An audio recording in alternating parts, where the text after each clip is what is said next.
କିର୍ଚଫ୍ସ loss କେଭିଏଲ୍ ଏବଂ କେସିଏଲ୍ ହେଉଛି ଇଲେକ୍ଟ୍ରିକାଲର ମୂଳଦୁଆ। ଏହାକୁ ସରଳ ଭାବରେ ବୁଝିବା ପାଇଁ ନିମ୍ନଲିଖିତ ପଏଣ୍ଟଗୁଡ଼ିକୁ ଦେଖନ୍ତୁ।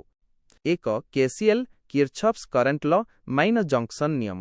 ଏହି ନିୟମ କହେ ଯେ କୌଣସି ଏକ ନୋଡ୍ ବା ଜଙ୍କସନ୍ ଯେଉଁଠି ଦୁଇରୁ ଅଧିକ ତାର ମିଶିଥାନ୍ତି ପାଖକୁ ଯେତିକି ପରିମାଣର କରେଣ୍ଟ ଆସେ ସେତିକି ପରିମାଣର କରେଣ୍ଟ ସେଠାରୁ ବାହାରିଯାଏ। ମୁଖ୍ୟ କଥା, କୌଣସିରେ କରେଣ୍ଟ ଜମା ହୋଇ ରହେ ନାହିଁ।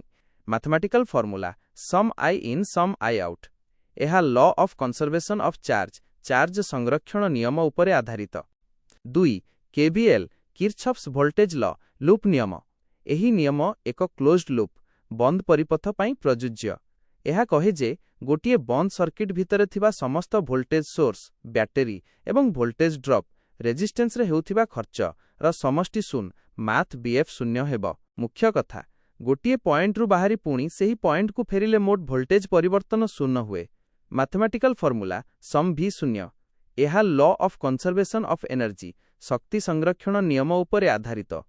ସଂକ୍ଷେପରେ ମନେ ରଖନ୍ତୁ, ନିୟମ କାହା ଉପରେ ଆଧାରିତ? ମୁଖ୍ୟ ବିଷୟ KCL conservation of charge, incoming current, outgoing current. KVL conservation of energy, ସମସ୍ତ ଭୋଲ୍ଟେଜର ମିଶ୍ରଣ ଶୂନ୍ୟ। ଏହି ଦୁଇଟି ନିୟମ ବ୍ୟବହାର କରି ଆପଣ ଯେକୌଣସି ଜଟିଳ ସର୍କିଟ୍, କମ୍ପ୍ଲେକ୍ସ ସର୍କିଟ୍ରୁ କରେଣ୍ଟ ଏବଂ ଭୋଲ୍ଟେଜ୍ ବାହାର କରିପାରିବେ।